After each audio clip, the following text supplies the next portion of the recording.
The most efficient data center on Earth. Imagine a building that doesn't look particularly impressive from the outside. No skyscrapers, no massive windows, no crowds, just a huge, almost silent structure sitting somewhere on Earth. Inside, however, millions of processors are working simultaneously. Artificial intelligence is running. Cloud services are operating. Scientific simulations are happening. Satellites are being processed. And somewhere inside this building, machines are generating an enormous amount of heat. This is a data center. And as humanity enters the age of artificial intelligence, these buildings may become some of the most important pieces of infrastructure on Earth. But there's a problem. Computers need energy, and computers create heat. So if we wanted to design the most efficient data center possible, not just one of the most efficient today, but the ultimate land-based computing facility, where would we build it? And what would it look like? The planet is becoming a computer. For most of human history, civilization was built around physical infrastructure: roads, factories, ports, power plants, cities. But now another layer is being added: a planetary digital infrastructure. Every search, video, transaction, AI model, satellite image, and scientific simulation ultimately depends on physical machines somewhere on Earth. And those machines live inside data centers. The strange part is that a data center doesn't just need electricity. It needs electricity to power the computers and additional energy to keep those computers from overheating. This is where something called PUE, power usage effectiveness, becomes important. A PUE of 1.0 would theoretically mean almost all the facility's energy goes directly to computing. The closer we get to 1, the better. Google reported a fleet-wide average PUE of approximately 1.09 in 2025. Microsoft reported a global PUE of 1.17 for FY 2025. These numbers might look almost identical, but at massive scale, tiny differences can represent enormous amounts of energy. And this is where the geography of Earth becomes interesting. The first advantage: cold air. Imagine putting a giant computer inside a hot desert. Now imagine putting exactly the same computer in a naturally cold environment. The second location has an immediate advantage. Nature is already helping you remove heat. For decades, data center engineers have exploited this idea. Cooler climates can reduce the energy required for cooling. But there's a catch. The coldest place isn't automatically the best place, because a data center needs more than cold air. It needs electricity, fiber optic connectivity, reliable infrastructure, land, political stability, and increasingly, water. The second advantage: electricity. A perfect data center needs enormous quantities of electricity, but the cheapest electricity isn't necessarily the best electricity. The future data center needs electricity that is reliable, abundant, affordable, and increasingly low carbon. That creates an interesting geographic puzzle. Perhaps the ideal location isn't simply near a city. Perhaps it is near a giant renewable energy resource. Imagine a data center surrounded by solar farms, wind turbines stretching across the horizon, battery storage providing backup power, and a strong transmission network connecting everything together. The building becomes more than a computer facility. It becomes part of the energy system itself. Google says it has signed agreements for nearly 35 gigawatts of new clean energy between 2010 and 2025, including more than 12 gigawatts contracted during 2025 alone. The race isn't simply to build more computers. It's becoming a race to build the energy systems capable of powering them. But then comes the real problem: heat. Traditional data centers primarily relied on air to move heat away from servers. That worked surprisingly well, until AI arrived.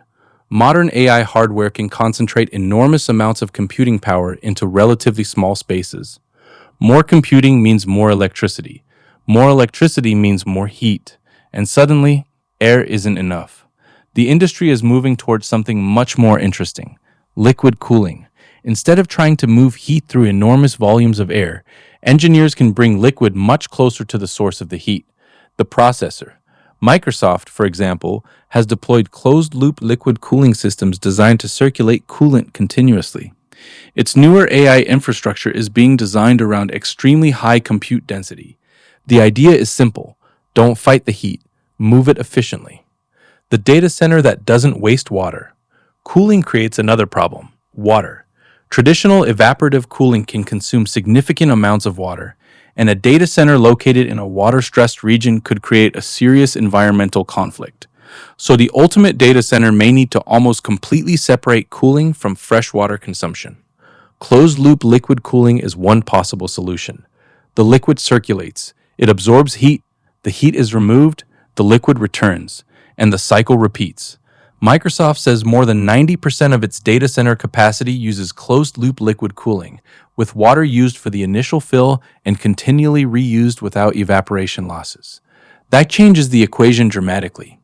Now imagine combining that technology with a naturally cool climate. You have two layers of efficiency working together. What would the perfect data center look like? Now let's build one. Imagine a location somewhere on Earth with 5 characteristics. First, a naturally cool climate.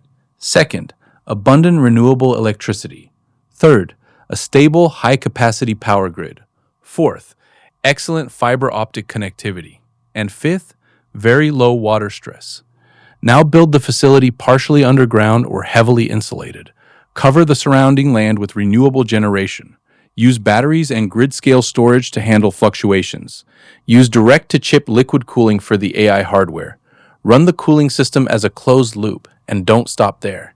Because the heat coming out of the computers is not necessarily waste. It could become a resource, turning computational heat into energy. Imagine a data center next to a city. The servers produce heat. Instead of dumping that heat into the atmosphere, capture it. Move it through a heat exchange system and use it to heat buildings, greenhouses, industrial processes, or other infrastructure.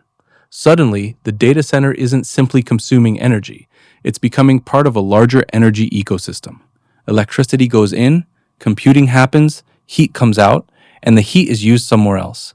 The boundary between a data center and a power system begins to disappear. And then we add AI.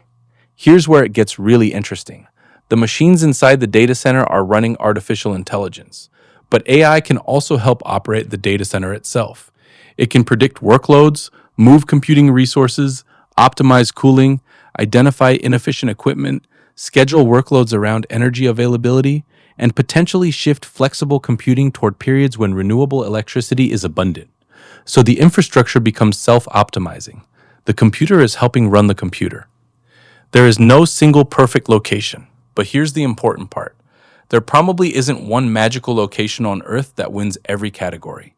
A cold location might have excellent cooling conditions, but poor connectivity. A desert might have incredible solar potential, but severe water constraints. A northern region might have abundant hydroelectricity, but difficult construction conditions. A coastal location might have excellent connectivity, but face climate and storm risks. The perfect data center is therefore not about finding the coldest place, or the cheapest electricity, or the largest renewable energy source. It's about optimizing the entire system: energy, cooling, water, connectivity, land, climate, reliability, and economics. The future of computing may be geographic. For decades, the internet made computing feel almost locationless. We talked about the cloud, but the cloud isn't really in the sky. It's on Earth, inside warehouses, inside power grids, connected by fiber, powered by physical infrastructure, and cooled by physical systems. As AI demand increases, geography may become important again. The question won't simply be, where can we build a data center? It may become, where can we build computation most efficiently? And that is a much bigger question, because the answer could influence where new power plants are built, where new transmission networks appear, where industries move, and eventually, where new cities grow. The next civilization. Human civilization has always followed energy. Early civilizations grew around rivers. Industrial civilization grew around coal. Modern civilization expanded around oil and electricity. And the emerging AI civilization may increasingly follow computation. The most efficient data centers could become the digital equivalent of the great industrial centers of the past, not because they are beautiful, not because people live inside them, but because they concentrate something civilization increasingly depends upon: intelligence at scale. And perhaps the ultimate data center won't be a single building. It will be an ecosystem. Renewable energy surrounding it, batteries storing electricity, liquid cooling moving heat, AI optimizing the infrastructure. waste heat warming nearby communities, fiber connecting it to the rest of civilization, and thousands, perhaps millions, of processors quietly transforming electricity into computation, all on one planet, Earth. For now, this is where our civilization computes. But if humanity eventually builds computing infrastructure on the moon, Mars, or somewhere even farther away, we may look back at these enormous machines and realize they were the first generation of something much larger. The beginning of a civilization where energy, information, and intelligence became inseparable. And that raises the ultimate question. If the future of civilization depends on computation, where should we build it?